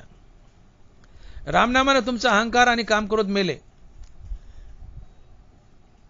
अहंकार कामक्रोध मेले की तुमच्या जीवनातील ज्ञानेंद्रियाचे विषय गेले. ज्ञानेंद्रियाचे विषय गेले, पाप पुण्य गेलं, पाप पुण्य गेलं, संसार बंधन गेलं. मग ज्ञानोबा येतात हे विषय जया ते ना कळीती तया ते सुख दुःख दोन्ही न पवती आणि गर्भवासू संगती नाही तया. जो ज्ञानेंद्रियाचे विषय भोगत नाही जो ज्ञानेंद्रियाचे विषय भोगत नाही त्याच्या जीवनात सुखदुःख येत नाही, अर्थात तो निखळ आत्मानंद भोगतो आणि त्याचा गर्भवासही संपतो, अर्थात त्याच्या मागचा जन्म मरणाचा फेरा संपतो. आणि म्हणून महाराज लिहित आहेत की ऐसी जोडी करा रामकंठी धरा जेणे चुके फेरा गर्भवास. तुम्ही रामनामानं अहंकार जाळला, कामक्रोध जाळलेत. अहंकार मेला, कामक्रोध मेले की ज्ञानेंद्रियाचे विषय भोग गेले. अहंकार गेला की ज्ञानेंद्रियाचे विषय भोग गेले. ज्ञानेंद्रियाचे विषय भोग गेले, कामक्रोध गेले, अर्थात रागद्वेष गेले. अहंकार गेला, ज्ञानेंद्रियाचे विषय भोग गेले, रागद्वेष गेले, प्रीती क्रोध गेले, पुण्यपाप गेलं, संसार बंधन गेलं, गर्भवास गेला. हे विषय जाय ते ना कळती तया सुख दुःख दोन्ही न पवती आणि गर्भवासू संगती नाही तया. अर्थात ज्याचा अहंकार मेलाय आणि जो ज्ञानेंद्रियाचे विषय भोगत नाही त्याचा गर्भवास संपतो, तो जन्म मरणाच्या फेऱ्यातून बाहेर पडतो. आणि म्हणून रामनाम कंठात धारण करा. अहंकार मरेल, कामक्रोध मरतील, ज्ञानेंद्रियाचे विषय भोग मरतील, रागद्वेष मरतील, पुण्यपाप मरेल, संसार बंधन मरेल, अर्थात संसार बंधन संपेल. आणि म्हणून ऐसी जोडी करा रामकंठी धरा जेणे चुके फेरा गर्भवास. या उलट हे इंद्रियविषयी सेविती ते हर्षशोक उपजती आणि अंतर अल्पविती येणे संगे. ज्ञानेंद्रियाचे विषय सेवन केले की संसार बंधन आलंच आणि ज्ञानेंद्रियाचे विषय त्यागले की संसार बंधन गेलंच, त्याचा गर्भवास संपला. आणि म्हणून तो नित्यरूप पार्था ओळखावा सर्वथा जो या इंद्रिय अर्था नागेवेची. तो नित्य आहे, तो मुक्त आहे, त्याचा गर्भवास संपला. कुणाचा? की जो ज्ञानेंद्रियाचे विषय भोगत नाही. आणि म्हणून ननवारा लिहित आहेत की मानवी जीवनाचं सर्वात मोठं सार्थक जर काय असेल तर मनुष्याने आपली ज्ञानेंद्रिय जिंकणे. माऊली लिहित आहेत की आपुली आपण पेया जरी इंद्रिय येती आया तरी अधिक काय धनंजया सार्थको असे. आपुली आपण पेया जरी इंद्रिय येती आया तरी अधिक काय धनंजया सार्थको असे. अरे ज्यांनी आपली ज्ञानेंद्रिय जिंकलीत तर ज्ञानेंद्रिय जिंकणं याच्यापेक्षा मोठं सार्थक नसतं. मानवी जीवनाचं सर्वात मोठं सार्थक काय तर ज्ञानेंद्रिय जिंकणे. ज्ञानेंद्रिय जिंकले काय होतं?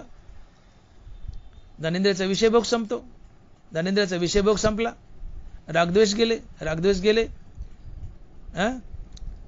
प्रीतिक्रोध गेले, प्रीतिक्रोध गेले, पुण्यपाप गेलं, पुण्यपाप गेलं, संसार बंधन गेलं. आणि म्हणून रामनामानं अहंकार मरतो की जो अहंकार हे ज्ञानेंद्रियाचे विषय भोगायला होतो. रामनामानं अहंकार मरतो, अहंकार मेला, ज्ञानेंद्रियाचे विषय भोग मरतात, विषय भोग मेले, रागद्वेष जातात, पुण्यपाप जातं, संसार बंधन जातं. आणि म्हणून निरंतर मुखात रामनाम धारण करा, निरंतर कंठात रामनाम धारण करा. त्यानं काय होतंय तर तुमचा गर्भवास संपतो, तुमच्या मागचा जन्ममरणाचा फेरा संपतो. आणि म्हणून अभंगाच्या पहिल्या चरणात तुकोबाराने हट्ट केलाय. तुकोबारा हट्ट करतात आमच्याकडे की बाबानो आसाराच्या संपत्तीच्या मागे लागू नका. आसार संपत्ती नाशिवंत आहे आणि तुम्ही नाशिवंत आहेत. ही आसार संपत्ती तुम्हाला अमर बनवू शकत नाही, तुम्हाला जन्ममरणाच्या फेऱ्यातून बाहेर काढू शकत नाही. तुम्हाला जन्ममरणाच्या फेऱ्यातून बाहेर काढू शकतं ते फक्त रामनाम. रामनाम अमर आहे, रामनाम तुम्हालाही अमर बनवतं. आणि म्हणून हे रामनाम कंठात धारण करणं ही माणसाची सर्वात मोठी कमाई आहे, सर्वात मोठी श्रीमंती, सर्वात मोठी प्राप्ती आहे. भगवंताच्या नामाचा विसर ही विपत्ती आहे, भगवंताच्या नामाची आठवण ही संपत्ती आहे. ही खरी जोडी आहे. तुकोबारा म्हणतात की ऐसी जोडी करा रामकंठी धरा. रामनाम कंठात धारण करणं ही खरी जोडी आहे, ही खरी संपत्ती आहे, खरी कमाई आहे, खरी प्राप्ती आहे, खरी मिळगत आहे. का तर रामनामाच्या संपत्तीने तुमच्या पाठीमागे लागलेला गर्भवास अर्थात जन्ममरणाचा फेरा संपतो. तुम्ही मुक्त होता. आणि म्हणून मनुष्य देह अतिशय दुर्मिळ आहे, याचं चीज करा. मनुष्य देहात आहात तोपर्यंत त्याची किंमत नसते. मनुष्य देहातून बरेचसे लोक पुण्य करून स्वर्गात जातात आणि स्वर्गात गेल्यानंतर मग त्यांना तिथं पश्चाताप होतो की अरे अरे अरे आपलं चुकलं, आपण स्वर्गात आलो, स्वर्गात फक्त भोग आहेत, नुसती मजा हजा आहे, इथं भगवंताचं भजन नाहीये. भगवंताचं भजन मृत्यू लोकात आहे, मनुष्य जन्मात आहे. आणि मग मनुष्य जन्म मिळाल्याशिवाय, भगवंताचं भजन केल्याशिवाय मुक्ती नाहीये, देवाची प्राप्ती नाहीये. आणि मग जे स्वर्गातले अमर, स्वर्गातले देव मनुष्य रूपातूनच स्वर्गात गेलेत, पण त्यांना मनुष्य देहात असताना या देहाची किंमत कळाली नाही. या देहाची किंमत त्यांना स्वर्गात गेल्यावर कळाली. आणि मग तिथून ते टाहो फोडतात की स्वर्गीचे अमर इच्छिताती देवा, मृत्यूलोकी व्हावा जन्म आम्हा. या स्वर्गातल्या देवांना, अमरांना तेव्हा या मनुष्य देहाचं महत्व कळालं की जेव्हा ते स्वर्गात गेले. मनुष्य देहात होते तेव्हा याचं महत्व कळालं नाही. ते चुकले, ते पश्चाताप करायले, देवाकडे विनंती करले की देवा आम्ही चुकलोय, आम्हाला तुझी प्राप्ती हवी आहे, तुझी भेट हवी आहे. पण ती स्वर्गातून होत नाही, ती मनुष्य लोकातून, मृत्यू लोकातूनच होते. आता आम्हाला मनुष्याचा जन्म दे, मृत्यूलोकी व्हावा जन्म आम्हा. स्वर्गातले लोक मनुष्य जन्माची कामना करतात, त्यांना मनुष्य लोकाचं महत्व कळालंय. पण आम्ही सध्या मनुष्य जन्मात आहोत, मनुष्य जन्मात असूनही आम्हाला मनुष्य जन्माचं महत्व कळत नाही. आम्ही नश्वर वस्तू संग्रहात आणि द्रव्यार्जनात हा मनुष्य देह खर्च करतो आणि शेवटी याचे कोळसे करतो.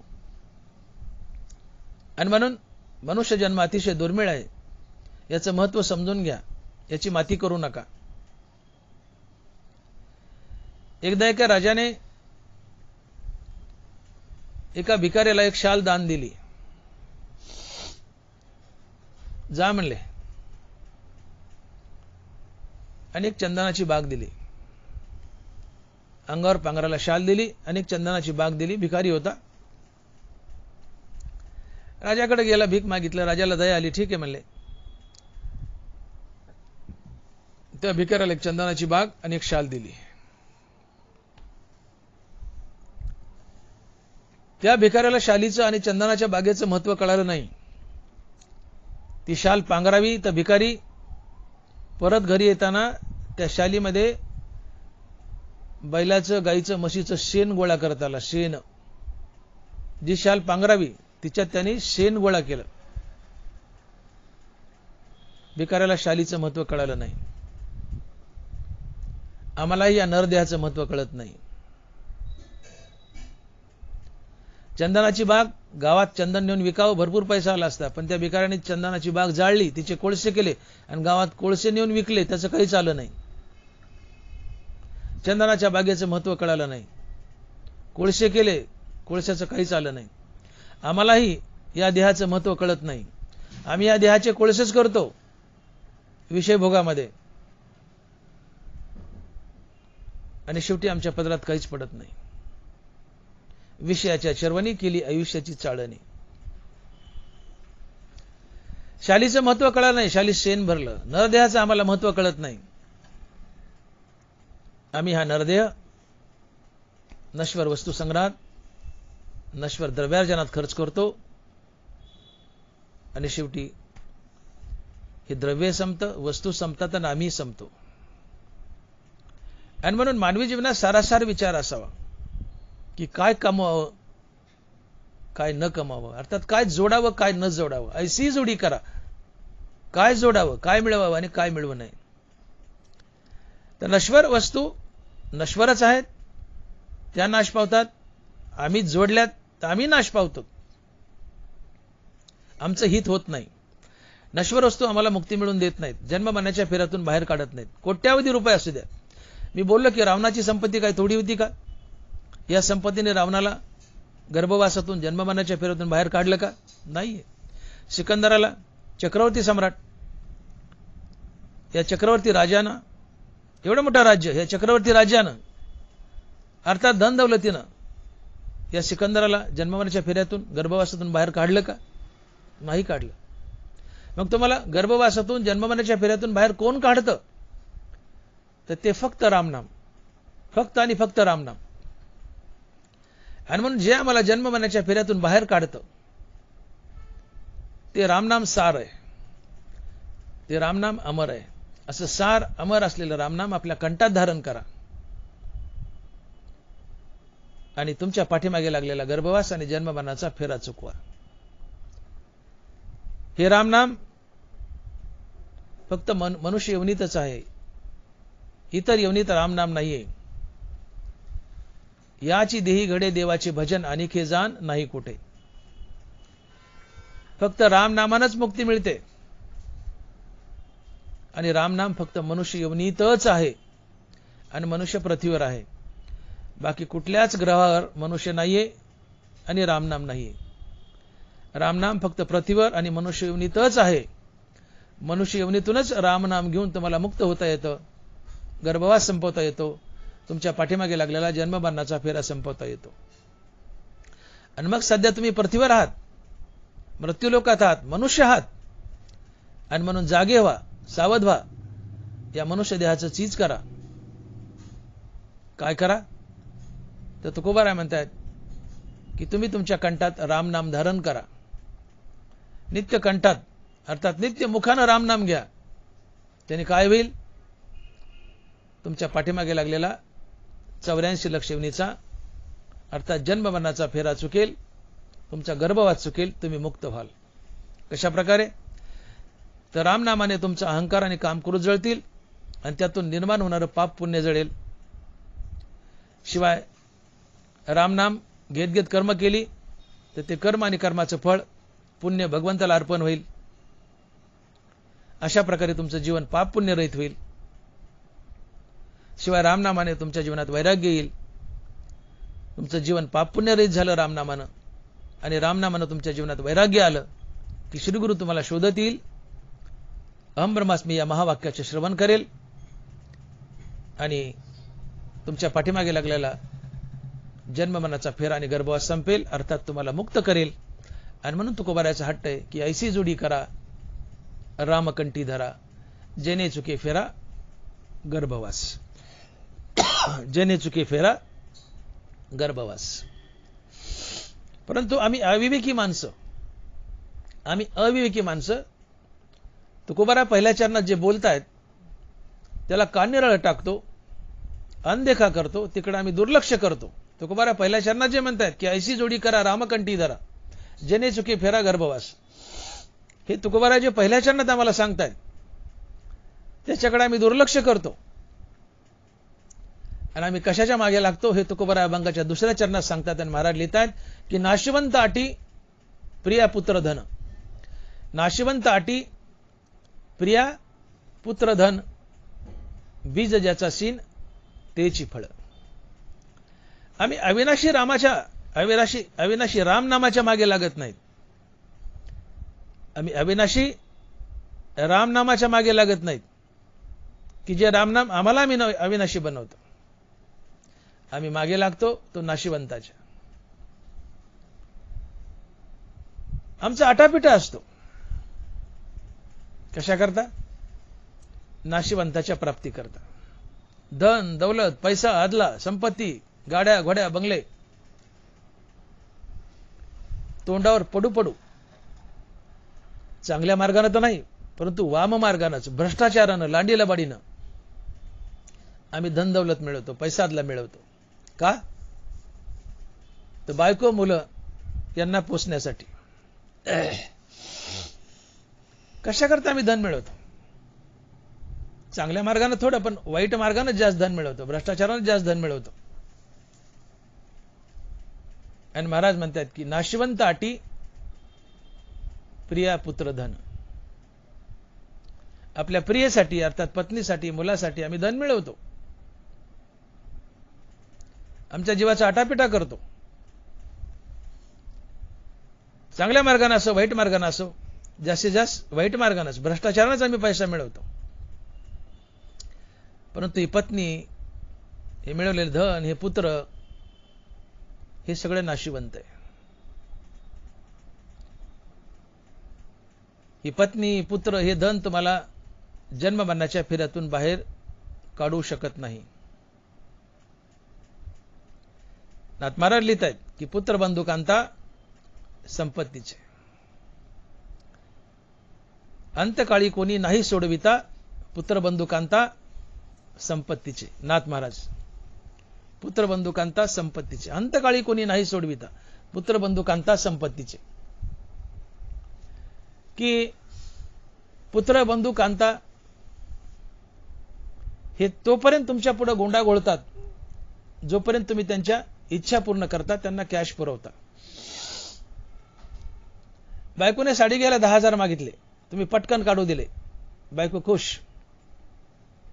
साडी आणते, संध्याकाळी गोडधोड स्वयंपाक करते, तुमच्या पुढे गोंडा घोळते. पण बायकोने 10,000 मागितले साडीला आणि तुम्ही नाही म्हटले, आदळापट करते, भांडे आदळते, खुतून बसते, स्वयंपाक करत नाही, केला तर गांडेडा करते. मुलं खुतून बसतात त्यांच्या इच्छा पूर्ण नाही केल्या तर. याचा अर्थ जग हे सुखाचे दिल्या घेतल्याचे. दिलं घेतलं तर सीजी, नाही तर पोटभाजी. तुम्ही जोपर्यंत कॅश पुरवता, त्यांच्या इच्छा त्यांच्या गरजा निभवता, तोपर्यंत ही मुलं बाळ बायका मुलं तुमच्या पुढं पुढं करतात, गुंडा घोळतात. आणि ज्या दिवशी तुम्हाला थोडंफार अडचण येईल, दारिद्र्य येईल, तुमच्यापाशी पैसा नसेल, ते तुमच्या नावानं कडाकडा बोटं मोडतात. बायको शिवाय देते, उगाच्या बदग्याशी लग्न केलं. पोरं म्हणतात आमच्या बापाने आमच्यासाठी काय कमवून ठेवलंय.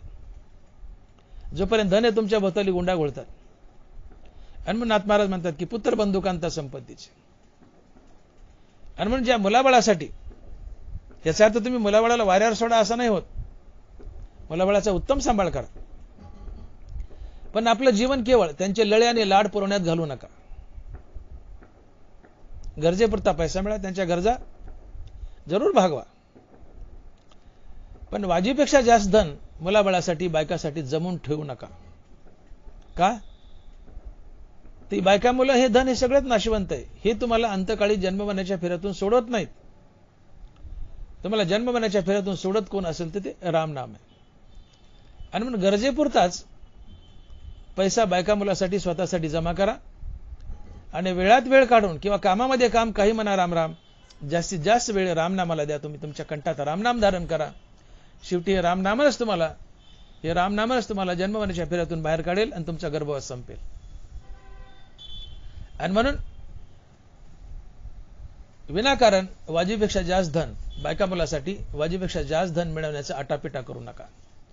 आणि म्हणून महाराज म्हणतात की नाशिवंतासाठी तुका म्हणे करीसी अटी.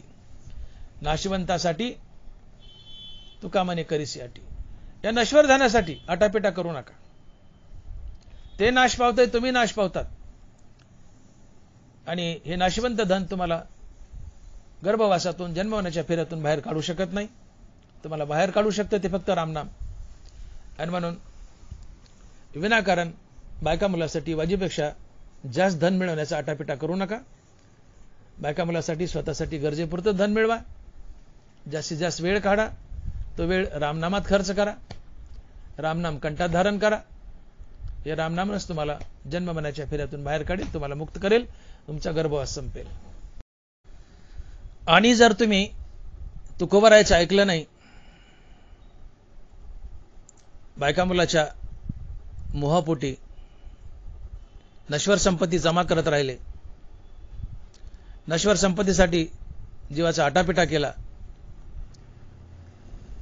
ती संपत्ती संपेल, मुलंबाळं संपतील, शेवटी तुम्ही संपाल. आणि पदरी काय पडलं तर शीन आणि दुःखच पडेल. आणि म्हणून गरजेपुरता पैसा मिळवा, गरजेपुरतं धन मिळवा. बायका मुलाच्या मोहपोटी वाजीपेक्षा आणि वाम मार्गाने धन मिळवण्याचा प्रयत्न करू नका. मुलाबाळांचा उत्तम सांभाळ करा, पण वाजीपेक्षा धन त्यांच्यासाठी जमा करण्याचा प्रयत्न करू नका. पुत्रबंधू कांताई संपत्तीचे असतात. अंतकाळी ते तुम्हाला सोडत नाहीत. अंतकाळी तुम्हाला सोडवणार जर कोण असेल तो फक्त राम असतो. आणि म्हणून रामनाम कंठात धारण करा. हे रामनामच तुमच्या पाठीमागे लागलेला गर्भवास आणि जन्ममरणाचा फेरा संपवेल. आणि म्हणून महाराज म्हणतात की ऐशी जोडी करा रामकंठी धरा जेणे चुके फेरा गर्भवास. रामनाम कंठात धारण करा, त्याने तुमचा गर्भवास आणि जन्ममरणाचा फेरा संपेल. अर्थात गर्भवास आणि जन्ममरणाचा फेरा म्हणजे एकच आलं. रामनामानं तुमच्या पाठीमागचा जन्ममरणाचा फेरा संपेल. पुढे महाराज अभंगाच्या 3ऱ्या चरणात म्हणतात की नाव धड करा सहस्रनामाची, नाव धड करा सहस्रनामाची, जे भव सिंधूची थडी पावे. महाराजांनी पहिल्या चरणात रामनाम कंठात धारण करा असं लिहिलंय, पण पुढे थोडी ढिलाई दिली आहे की रामनाम तर घ्या, परंतु भगवंताला 1000 नाव आहेत, विष्णू सहस्रनाम आहे, तुम्ही रामनामच घ्यावा असं काय आग्रह नाही. हवं तर रामनामच घ्या, रामनामच कंठात धारण करा, पण भगवंताची जी 1000 नाव आहेत तीही निरंतर गोखली बारी बारीने तरी चालतात. नाव धड करा सहस्रनामाची, कृष्ण विष्णू हरी गोविंद या नामाचे निखळ प्रबंध. भगवंताला जी वेगवेगळे 1000 नाव आहेत ती नामही मधून मधून गोका, या नामाच्या फळ्या तयार करा आणि या फळ्याला खिळे ठोकून त्याची एक नाव तयार करा. अर्थात भगवंताच्या 1000 नावाची, विष्णू सहस्रनामाची एक तुम्ही नाव तयार करा आणि ही नाव, विष्णू सहस्रनामाची नाव, तुम्ही तिच्यात बसा. ही विष्णू सहस्रनामाची नाव तुम्हाला भवसिंधूच्या पहिल्या तीराला घेऊन जाईल, अर्थात मुक्त करेल, जन्ममरणाच्या फेऱ्यातून बाहेर काढेल, तुमचा गर्भवास संपेल. म्हणून तुकोबाराने एका अभंगात म्हटलेलं आहे की देवाचीच नामे देवाची सिरी, सर्व अलंकारी समर्पावी. देवाला अनंत नाम आहेत, 1000 नाव आहेत.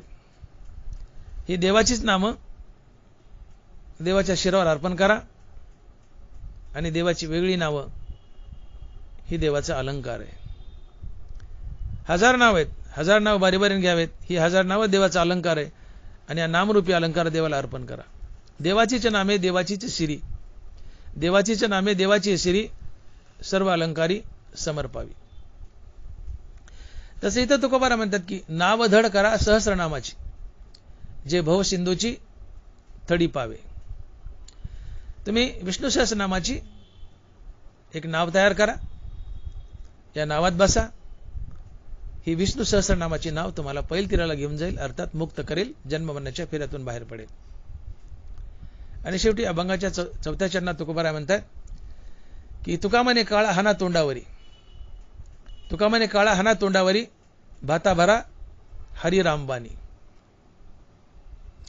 अर्थात तुम्ही निरंतर रामनाम कंठात धारण करा, निरंतर रामनाम तोंडात धारण केलं तर हे रामनाम एक बाण आहे.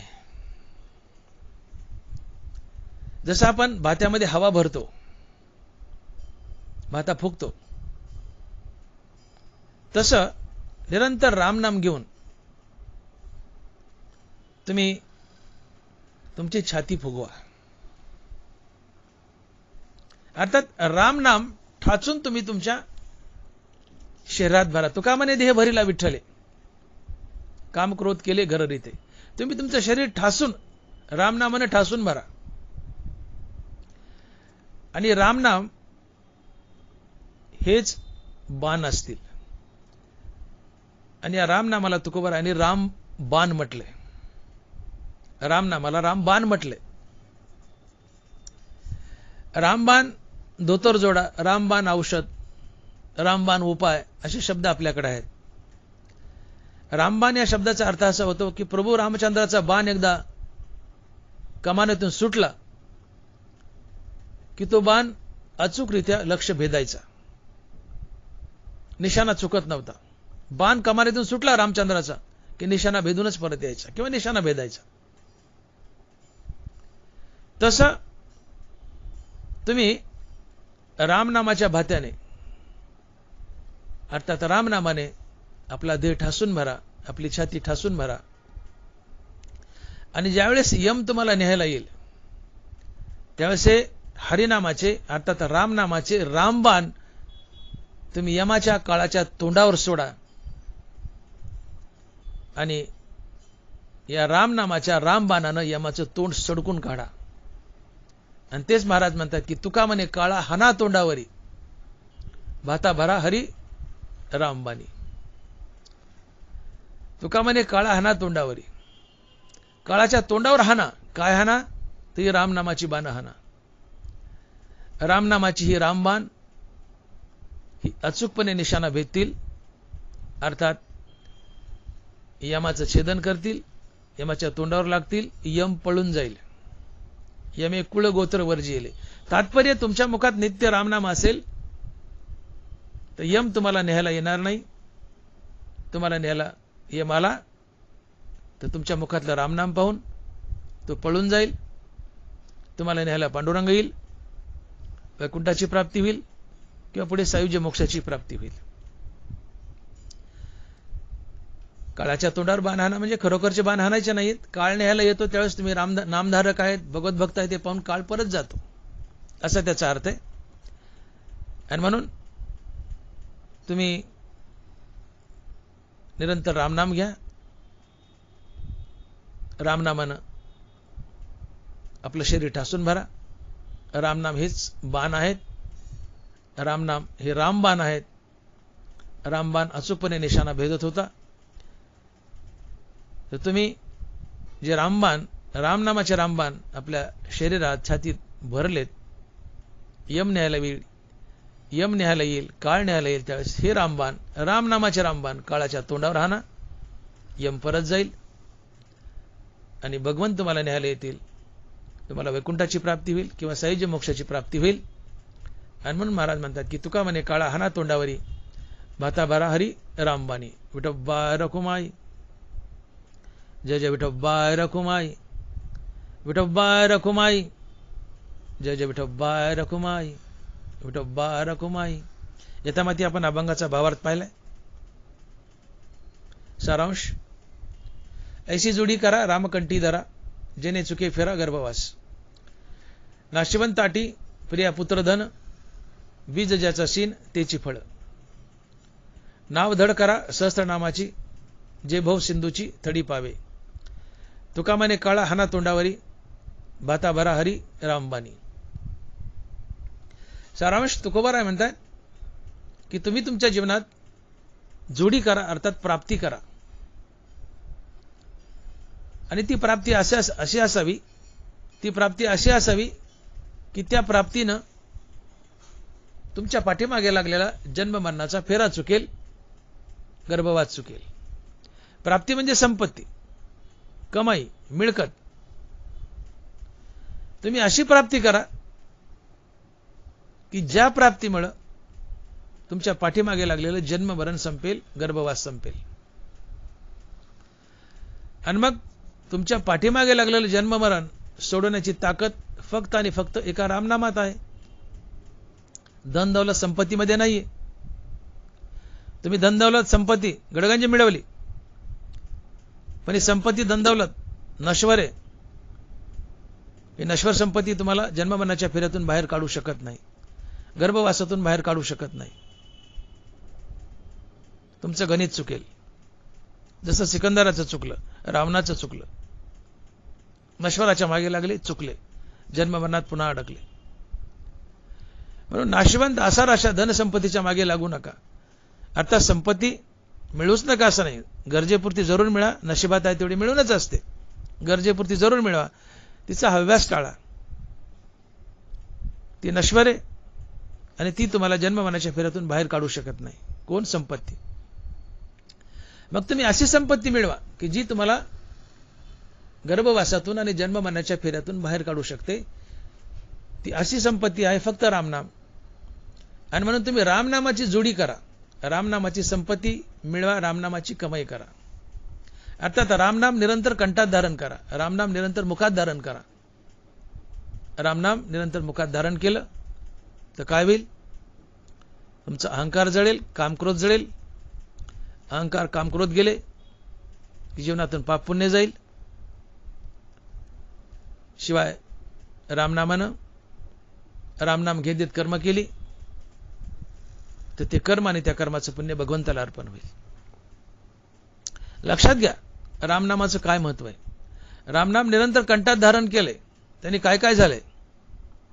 रामनामानं अहंकार गेला, कामक्रोध गेले, त्यातून ज्ञानेंद्रियाचे विषयभोग गेले, रागद्वेष गेले, पुण्यपाप गेला. रामनाम घेत घेत कर्म केली, ते कर्म भगवंताला अर्पण झालं, ते पुण्य भगवंताला गेलं. अर्थात रामनामानं तुमचं जीवन पाप पुण्य रहित झालं.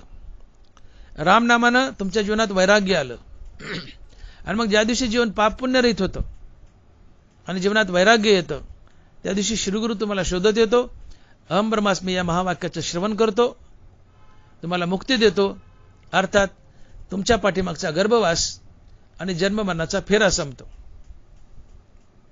आणि म्हणून तुकोबारायाचा आग्रह आहे की ऐसी जोडी करा, रामकंठी धरा, जेने चुके फेरा गर्भवास. ज्ञानेश्वर माऊली ज्ञानराज माऊली तुकाराम, ज्ञानेश्वर माऊली ज्ञानराज माऊली तुकाराम. जय विठ्ठल जय जय विठ्ठल. बोलिली लेकुरे वेडी वाकुडी उत्तरे, करा क्षमा अपराध महाराज तुम्ही सिद्ध, नाही विचारीला अधिकार मी आपुला, करा क्षमा अपराध महाराज तुम्ही सिद्ध. तुका म्हणे ज्ञानेश्वरा राखा पायापै किंकरा, करा क्षमा अपराध महाराज तुम्ही सिद्ध. ज्ञानदेव तुकाराम ज्ञानदेव तुकाराम, तुकाराम तुकाराम तुकाराम तुकाराम. पुंडलिक वरदे हरिविठ्ठल. श्री ज्ञानदेव तुकाराम. गोपाल कृष्ण भगवान की जय. मौली ज्ञानेश्वर महाराज की जय. जगद्गुरु तुकाराम महाराज की जय. विठ्ठल विठ्ठल विठ्ठल विठ्ठल विठ्ठल विठ्ठल विठ्ठल विठ्ठल विठ्ठल विठ्ठल.